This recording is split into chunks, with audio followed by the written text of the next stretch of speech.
का महोत्सव है चुनाव, देश की दशा और दिशा तय करता है चुनाव। राजनीति से छानकर राष्ट्र नीति बनाता है चुनाव, सियासत की तख्ता पलट करता है चुनाव। अब क्यों ना लाया जाए एक बड़ा बदलाव, अरे जब अखंड है भारत तो क्यों ना हो एक राष्ट्र एक चुनाव। आदरणीय अध्यक्ष महोदय, सम्मानित मंच, श्रेष्ठ निर्णायक मंडल और मेरे प्रबुद्ध श्रोताओं, मैं कोड नंबर 11 आज विषय एक राष्ट्र एक चुनाव के ऊपर अपने विचार प्रस्तुत करने के लिए मंच पर सादर उपस्थित हूँ। महोदय, मेरा मानना है कि किसी भी विषय के बारे में बोलने से पहले जरूरी है उस विषय को समझना। महोदय, एक राष्ट्र एक चुनाव का सीधा सा मतलब है लोकसभा, विधानसभा और स्थानीय चुनाव को एक साथ करवाना। महोदय, एक राष्ट्र एक चुनाव भारत देश के लिए कोई नई बात नहीं है, क्योंकि यदि हम हमारा इतिहास उठाकर देखें तो जब देश में पहली बार आम चुनाव हुए 1951 में, तब भी हमने एक राष्ट्रीय चुनाव को अपनाया। दूसरी बार चुनाव हुए 1956 में, तब भी हमने एक राष्ट्रीय चुनाव को अपनाया और लगातार 1967 तक हमने एक राष्ट्रीय चुनाव को अपनाया। वो तो 1967 के बाद कुछ परिस्थितियां हमारी ऐसी रही, कुछ राज्यों की सरकारें समय से पहले भंग होने के कारण हम एक राष्ट्रीय चुनाव से पीछे हटे। इसी विचार को दोबारा लाने के लिए पूर्व उपराष्ट्रपति माननीय श्री रामनाथ कोविंद जी की अध्यक्षता में 8 सदस्यीय कमेटी का गठन किया गया। महोदय, कुछ आंकड़ों और तथ्यों के आधार पर बताना चाहूंगा कि आखिरकार क्यों एक राष्ट्र एक चुनाव विकसित भारत के लिए जरूरी है। महोदय, पहला फायदा समय और संसाधन की बचत। महोदय, अलग अलग समय पर चुनाव करवाने के कारण इतना ज्यादा खर्चा होता है जिनकी अपन कल्पना भी नहीं कर सकते। कुछ आंकड़ों के अनुसार भारतीय लोकतंत्र में प्रत्येक वर्ष चुनाव करवाने के कारण औसतन 4000 करोड़ रुपए का खर्चा आता है।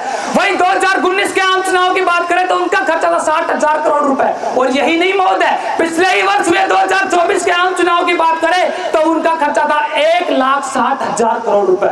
महोदय, अलग अलग समय पर चुनाव करवाने के कारण जो ये बेवजह खर्च हो रहा है, यदि इन पैसों को किसी अच्छी योजनाएं बनाने में, अच्छी नीतियां बनाने में, गरीब लोगों के लिए सरकारी अस्पतालों में यूज करें तो कहीं ना कहीं उन लोगों का उत्थान होगा और हम विकसित राष्ट्र की ओर अग्रसर करेंगे। महोदय, दूसरा फायदा शिक्षा पर प्रभाव। महोदय, चाणक्य ने कहा था कि किसी भी देश का उदय और अस्त होना उस देश के शिक्षक के हाथ में होता है, लेकिन दुर्भाग्य हमारे देश का अलग अलग समय पर चुनाव करवाने के कारण उस शिक्षकों को इतना व्यस्त कर दिया जाता है कि वो अपने मूल कर्तव्य से भटक जाते हैं और बच्चों की कक्षाएं भी नहीं ले पाते, जिसका नकारात्मक प्रभाव हमारे बच्चों की शिक्षा पर पड़ता है। यदि महोदय एक समय पर चुनाव करवाया जाए तो अपने शिक्षक मूल कर्तव्य से तन मन धन और लगन से बच्चों को पढ़ा पाएंगे और कहीं ना कहीं वो भी फायदा हमको विकसित राष्ट्र की ओर अग्रसर करने में होगा। महोदय, तीसरा फायदा राजनीतिक स्थिरता। महोदय, अलग अलग समय पर चुनाव करवाने के कारण जो बीच में योजनाएं चल रही है वो रोक दी जाती है, जिससे वो योजनाएं और नीतियां न तो घर की रहती न वो घाट की रहती। यदि महोदय एक समय पर चुनाव करवाया जाएगा तो राजनीतिक स्थिरता भी बढ़ेगी और सभी पार्टियां और सरकारें वो नीतियां और योजनाएं पूरे ढंग से लागू कर पाएंगी और उसका लाभ आम जनता को मिलेगा।